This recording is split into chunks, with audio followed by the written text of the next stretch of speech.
नमस्कार आप सभी लोगों को। मैं प्रमोद कौशल, आप सभी का वेलकम है, स्वागत है हमारे यूट्यूब प्लेटफॉर्म जीएस ज्ञान पर। जैसा कि यूपीएसआई का एग्जाम सबसे नजदीक है और उसमें दिन बिल्कुल भी सर नहीं बचे, एक हफ्ते का ही मैटर बचा हुआ है।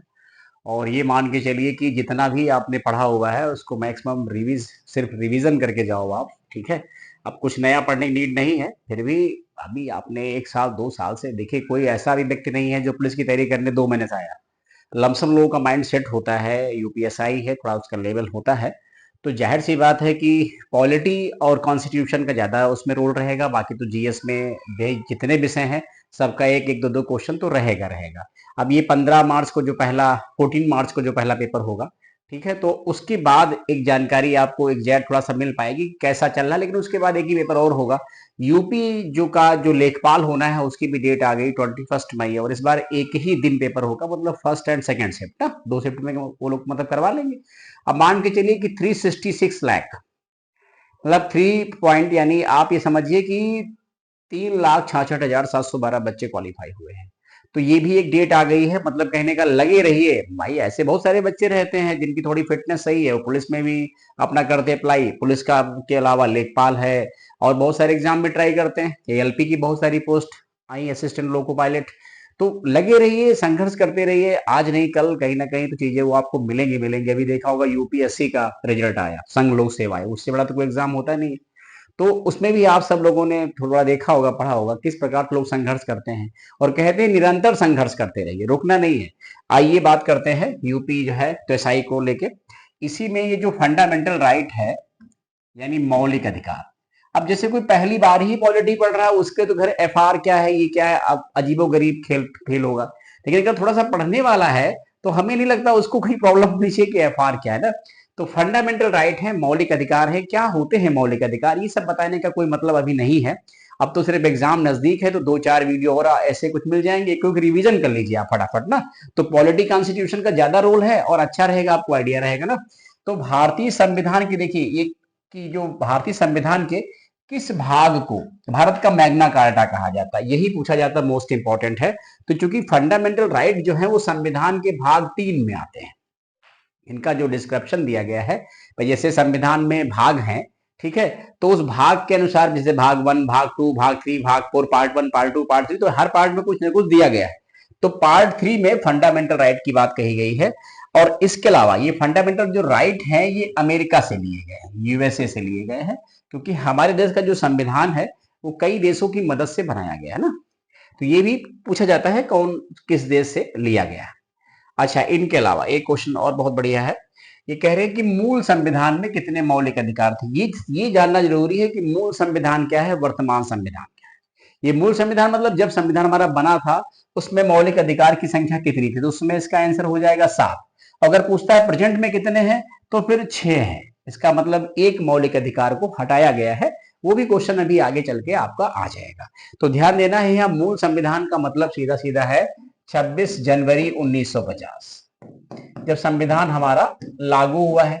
वैसे देखेंगे संविधान हमारा बनके कब तैयार हुआ है, तो 26 नवंबर 1949। ये भी ध्यान रखेंगे, ये पूछा जाता है कि संविधान हमारा बनके कब तैयार हुआ और संविधान हमारा कब लागू किया गया, दोनों बातें ध्यान रखेंगे। ठीक, चलिए इसके अलावा अगला हमारा क्या है क्वेश्चन।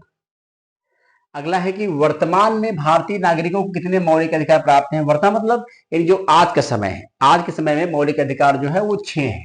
एक मौलिक अधिकार हटा, संपत्ति का अधिकार, उसके बाद उनकी संख्या 6 बची है। ठीक है, एक बार पूछ लेते इनमें से कौन सा मौलिक अधिकार है और कौन सा मौलिक अधिकार नहीं है। अच्छा, इसके अलावा ये लिखा है कि जो मौलिक अधिकार है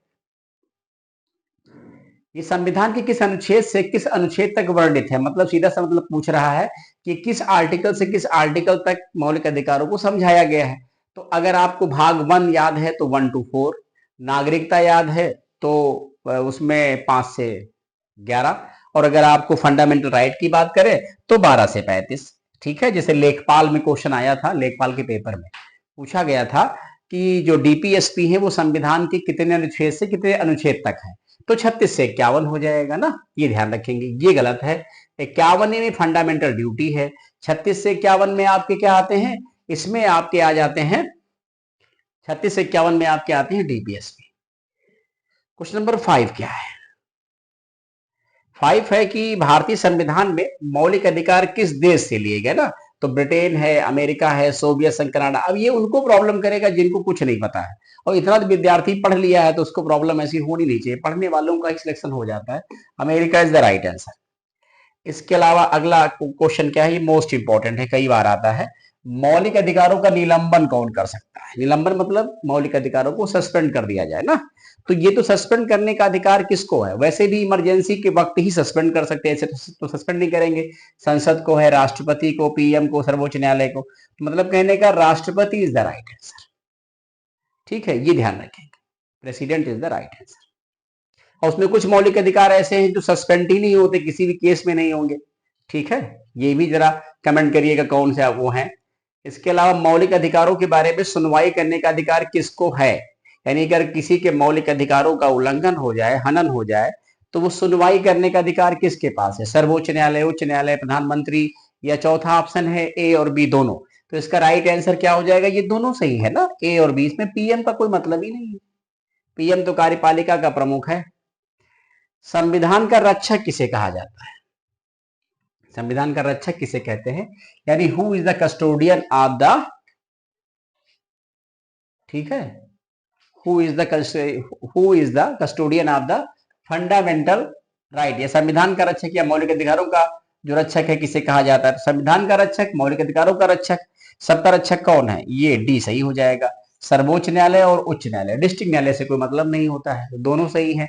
अगर नहीं सही ऐसे ना ऑप्शन होता तो ऐसे दिया रहता, न्यायपालिका, कार्यपालिका, विधायिका, तो फिर न्यायपालिका सही हो जाता ना। तो चूंकि लिखा है दोनों ना, तो किसी एक पे मत जाइए, दोनों पे जाइए।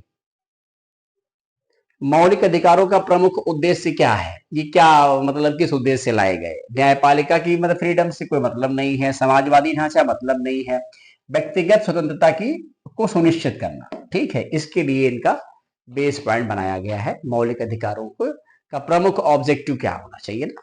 इसके अलावा फिर अगला क्वेश्चन क्या है?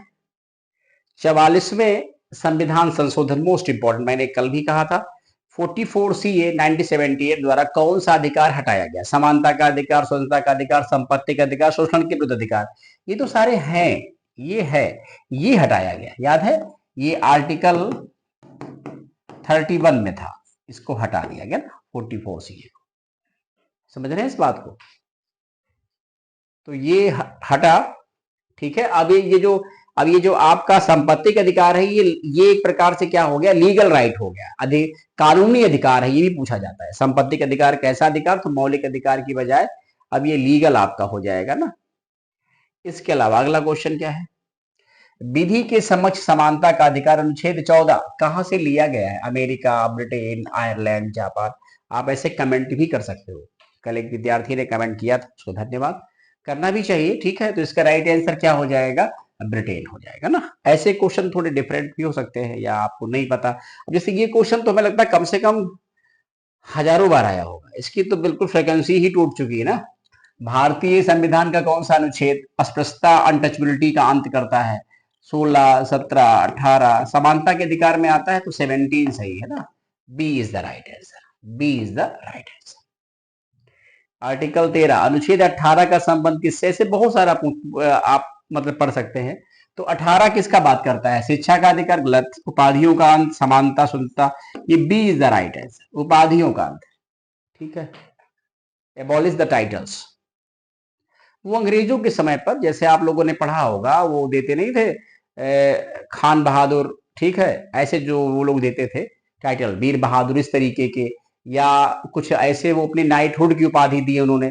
तो वो आजादी के बाद तो उसका कोई मतलब नहीं रहा, किसी के पास है तो उसका इस्तेमाल नहीं करना है ना, खान बहादुर। ठीक है, ऐसे इस तरीके से ना। इसके अलावा अगला पॉइंट क्या है? अगला क्वेश्चन है कि लोक नियोजन के विषय पे अवसर की समानता किस अनुच्छेद में है ना? 14 है, 15 है, 16 है, 17 है। ठीक है, ये बात है ना, लोक नियोजन के अवसर में। अब किसी को अगर जैसे मान लीजिए जॉब के अवसर में है, तो उसमें ये आर्टिकल ये 16 में है कि लोक नियोजन के विषय में अवसर की समानता है। इसमें एक्सेप्शनल केस भी है, 16 का जो है सब क्लास 4, इसमें SC ST को अलग प्राविधान दिया गया है, क्योंकि वो फिर फॉर्म भरने के उनके अवसर हैं वो ज्यादा है ना।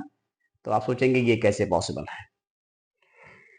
फिर है धर्म, मूल, वंश, जाति, लिंग, जन्मस्थान के आधार भेदभाव का निषेध किस अनुच्छेद में। ये क्वेश्चन सर हमेशा ऐसे ही आते हैं, ध्यान रखिए। आपको भले आता हो ना आता हो, इनकी पॉलिसी क्वेश्चन पूछने की बिल्कुल हूबहू वैसे ही होती है। तो इसका राइट आंसर क्या हो जाएगा, आर्टिकल 15 में। ये आर्टिकल 15 में कहा गया है कि किसी भी व्यक्ति को धर्म, मूल, वंश, जाति, लिंग, ठीक है, जन्मस्थान के आधार पर उससे भेदभाव हम नहीं कर सकते। इस पर एक मूवी बनी आर्टिकल 15। तो ये आपके 15 क्वेश्चन हो गए फंडामेंटल राइट के। और ये कुछ क्वेश्चन आपके डीपीएसपी के हैं। डीपीएसपी मतलब directive principle of state policy. Directive principle of state policy, या हिंदी में राज्य के नीति निर्देशक तत्व ना, ऐसा ना। तो पहले क्वेश्चन है भारतीय संविधान किस भाग में डीपीएसपी का प्राविधान। अब देखिए, ये मुझे टॉपिक तो पढ़ाना नहीं है, मैं टॉपिक पढ़ाता तो आपको समझाता डीपीएसपी क्या है, डीपीएसपी और फंडामेंटल राइट में क्या डिफरेंस है, ठीक है, इनकी क्या इंपॉर्टेंस है। ये सब मैं आपको 5-10 मिनट किसी भी टॉपिक को, जब भी कोई विद्यार्थी मुझसे पढ़ा होगा पॉलिटी, तो मैं सबसे पहले आपको समझाता हूँ। ये नहीं सीधे, अब यहाँ हमारा बेस अलग है, यहाँ हम किसी टॉपिक थोड़ी पढ़ा रहे हैं, हम तो उस टॉपिक से जुड़े कुछ एमसीक्यू क्वेश्चन करवा रहे हैं एग्जाम बेस, जो इंपॉर्टेंट है और आ सकते हैं। तो डीपीएसपी किस भाग में, भाग 4 में है, ठीक है। तो ध्यान रखेंगे इस बात को आप लोग। डीपीएसपी की अवधारणा किस देश के संविधान से ली गई, ये भी क्वेश्चन मोस्ट इंपोर्टेंट कई बार आता है। तो इसका आंसर क्या हो जाएगा, आयरलैंड हो जाएगा ना। DPSP directive principle of state policy, Ireland से ना। चलिए, फिर है डीपीएसपी का मुख्य उद्देश्य क्या है। तो ये जाहिर सी बात है, इसमें पुलिस राज्य राजनीतिक लोकतंत्र नहीं, सामाजिक और आर्थिक लोकतंत्र की स्थापना करना, ये इसका मेन मोटो है। समाज कल्याण की भावना को आगे बढ़ाना, राज्यों को कल्याणकारी राज्य में जो है कन्वर्ट करना। भारतीय संविधान का कौन सा अनुच्छेद ग्राम पंचायतों के संगठन से संबंधित है। ये क्वेश्चन भैया मोस्ट इंपॉर्टेंट है, आप सब लोग पेपर ओल्ड देखिएगा। ये भी कम से कम, हमें नहीं लगता ये कहीं हर एग्जाम में अक्सर आ जाता है, डीपीएस पे जुड़ा क्वेश्चन है। तो ग्राम पंचायतों की जो बात की जाती है वो आर्टिकल 40 में है ना, तो ध्यान रखेंगे। ये सारे आर्टिकल पढ़ने हैं 36 से 51 तक। अगला है कि यूनिफॉर्म सिविल कोड क्या होता है। जैसे आपका मन भी करता होगा यूनिफॉर्म सिविल कोड है, बट हमें नहीं लगता आपको यूनिफॉर्म सिविल कोड इस समय समझना चाहिए। आपको क्वेश्चन देख करके फटाफट अपने आप को ट्रायल करना चाहिए, इतना समय आपके पास है ही नहीं कि यूनिफॉर्म सिविल कोड क्या है। समान नागरिक संहिता क्या देश में है, बिल्कुल नहीं है। अभी आपके पास एक ही राज्य है जिसने, उत्तराखंड, जिसने इसको लागू किया है ना। तो यूनिफॉर्म सिविल कोड जो है ये समवर्ती कॉन्करेंट लिस्ट का विषय है। इसमें केंद्र राज्य दोनों को लॉ फ्रेमिंग का राइट है। तो यूनिफॉर्म सिविल कोड ये हो जाएगा आपका आर्टिकल 44 ना, समान नागरिक संहिता, उत्तराखंड में लागू हुआ अभी हाल ही में। डीपीएस के बारे में कौन सा कथन सही है। जैसे ऐसे क्वेश्चन थोड़े से आपके पुलिस वगैरह यूपीएसआई में आएंगे, थोड़ा आपको परेशान करेंगे ना। जैसे ये न्यायोचित है या ये गैर न्यायोचित है, इन्हें जो है मतलब अदालत द्वारा लागू किया जा सकता है, पर उसमें से कोई नहीं, ये तो सी बिल्कुल रॉन्ग है। इन दो में आप फंस सकते हैं। देखिए, डीपीएसपी के बारे में ये है कि ये गैर न्यायोचित है, इनको आप कोर्ट के माध्यम से कुछ नहीं कर सकते, ठीक है। लेकिन अगर फंडामेंटल राइट होते तो वो पक्का होते ना। तो ये जो है ही इज नॉट जस्टिकेबल ना, तो B is the right answer ना, ये ध्यान रखें। कार्यपालिका से न्यायपालिका का पृथक्करण किस अनुच्छेद में निर्देशित है। कुछ ऐसे ही ऑप्शन दिए जाएंगे, नजदीक से आपके पास से गुजरेंगे ऑप्शन। आर्टिकल 48, 49, 50, 51। तो इसका राइट आंसर आर्टिकल 50 ना, ध्यान रखेंगे। कार्यपालिका को न्यायपालिका से, फिर क्या है इसमें कह रहे हैं कि किस अनुच्छेद के तहत निःशुल्क कानूनी सहायता फ्री लीगल एड प्रदान की जाती है। जैसे आपको सरकारी वकील मिल जाना, आप इतने सक्षम नहीं है, कमजोर हैं, आप अपना मुकदमा नहीं लड़ सकते, तो उसमें कुछ फीस वगैरह जो कोर्ट फीस रहती वो तो पड़ेगी, वकील वाला जो फीस है वो माफ हो जाएगा। आर्टिकल 39A मोस्ट इंपॉर्टेंट आता है कई बार क्वेश्चन। इसके बाद है पर्यावरण की रक्षा और सुधार तथा वनों और वन्य जीवों की सुरक्षा किस अनुच्छेद से संबंधित है, किस अनुच्छेद में है। कुछ ऐसे ही ऑप्शन दिए जाएंगे 48, 48A, 49, 50। तो राइट आंसर क्या हो जाएगा 48A। और ये 48A जितने भी डीपीएसपी में जोड़े गए हैं सबके सब 42CA 1976 में ही जोड़े गए हैं। 42CA 1976 डीपीएसपी में जहां भी पर आप पढ़ते हो A39A या 43A, जहां पर पढ़ते हो आप सबके सब 42 से 1976 इसके बाद है भारतीय विदेश नीति अंतर्राष्ट्रीय शांति संबंधित अनुच्छेद कौन सा है? मोस्ट इंपॉर्टेंट, कई बार आया हुआ, इसमें ज्यादातर सब आए हुए ही हैं बच्चा, बार बार कहे ना कहे उससे फर्क नहीं पड़ता, सबके सब मोस्ट इंपॉर्टेंट है। अगर ऐसे क्वेश्चन आप कर लेते हो तो इसका मतलब आप काफी हद तक यूपीएसआई एग्जाम के नजदीक खड़े हैं। ठीक है, उम्मीद है हो भी जाएगा आपका। इसमें राइट आंसर 51 होगा ना। राज्य की जिम्मेदारी होती है कोई विदेशी व्यक्ति आए तो उसको फिर विद सम्मान, उसका आदर सम्मान होना चाहिए। ठीक है, या उससे रिश्ते अच्छे हों, करने की कोशिश करनी चाहिए। ठीक है, अब ये नहीं कि नेपाल के पीएम भारत आए तो या किसी स्टेट में आए तो उस स्टेट को पता ही नहीं है। 6 वर्ष से कम आयु उम्र के बच्चों के लिए बचपन की देखभाल और शिक्षा, ईसीसी किस अनुच्छेद में है ना? तो अनुच्छेद अनुच्छेद 45, 50, 60 कुछ इस तरीके से आपको दिए जाएंगे ना, जिसका राइट आंसर क्या हो जाएगा? आर्टिकल 45। इसके बाद क्वेश्चन नंबर 12। ठीक है,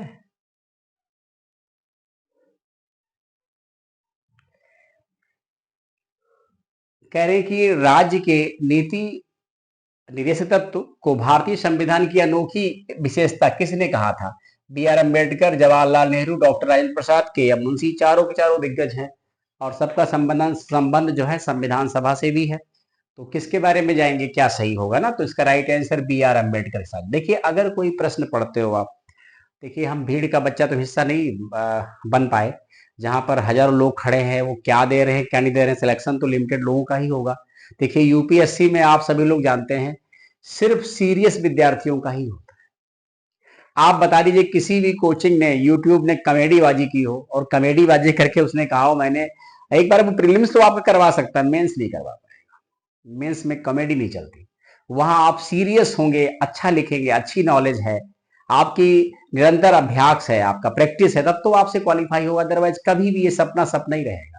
आईएएस पीसीएस निकालना बच्चों खेल नहीं है। जहां पर डिस्क्रिप्टिव आ जाएगा वहां बड़े बड़े लोग चूहे बन जाते हैं, क्योंकि उसमें आपको बड़ी मेहनत, बड़े अच्छे तरीके से अपनी बात को रिप्रेजेंट कर। एमसीक्यू में क्या है, थोड़ा बहुत आपने दाएं बाएं भी कुछ कर दिया, किस्मत की बात, एक दो क्वेश्चन आपके ऊपर नीचे हो गए तो आपका सिलेक्शन भी हो सकता है, फिर भी कोई चांस बनेगा नहीं अगर आपको जानकारी नहीं है ना। फिर क्वेश्चन नंबर है 13। क्वेश्चन नंबर 13, ये क्या है? भारतीय संविधान के किस अनुच्छेद में ये कहा गया कि नीति निदेशक सिद्धांत न्यायालय द्वारा लागू करने योग्य नहीं है? अनुच्छेद 36, 37, 38, 39। थोड़ा सा परेशान करने वाला क्वेश्चन है, बट जरूर ट्राई करिएगा, जरूर आंसर दीजिएगा, इसलिए मैं एक कुछ मतलब सेकेंडों के लिए रुक भी जाता हूं। इसका राइट आंसर 37 है। तो 36 में डिफिनीशन है डीपीएस से जुड़ी हुई। ठीक है, चलिए, तो B is the right answer. अनुसूचित जातियों, क्वेश्चन पीसीएस में भी आया है, कई बार आया हुआ है। अनुसूचित जातियों एससी, जनजातियों एसटी और अन्य कमजोर वर्गों के शैक्षणिक और आर्थिक हितों को बढ़ावा देना किस अनुच्छेद में शामिल है? 45, 46, 47, 48। राइट आंसर क्या होगा? 46। नहीं पता होगा तो कर नहीं पाएंगे, ये भी आप ध्यान रखना इस बात को। इसमें क्या है? समान कार्य के लिए समान वेतन, महिला हो या पुरुष, सरकारी नौकरी में हो तो ऐसा, वहां तो समानता का अधिकार है ही है। प्राइवेट में कभी कभी असमानता भी हो जाती है। ठीक है, तो कहा गया समान कार्य के लिए समान वेतन मिलना चाहिए, महिला पुरुष कोई भेदभाव नहीं। ये बात किस आर्टिकल में है? इसमें कही गई, इसमें कहा गई, इसमें कहा गया, किसमें कहा गया? इसका राइट आंसर बी है, अनुच्छेद 39 का डी में कहा गया ना। बात समझ में ही नहीं आई तो हमें लगता है ये 10 से 15 मिनट या 15 मिनट से थोड़ा ज्यादा हो सकता है। ये आपके 30 क्वेश्चन जो फंडामेंटल राइट और डीपीएसपी से जुड़े हुए हैं। ठीक है, एक बार जरूर, अगर फर्स्ट टाइम जुड़ते हो तो चैनल से जरूर सब्सक्राइब करिए, उससे जुड़ जाइए। ठीक है, जितनी भी कोशिश हो सकती है, देखिए जब विद्यार्थी सपोर्ट करते हैं तो मुझे भी थोड़ा अच्छा लगता है, चलो अच्छा और वीडियो अपलोड कर दे, और वीडियो कर दे ना। चलिए, बहुत बहुत धन्यवाद, थैंक यू सो मच आपसे।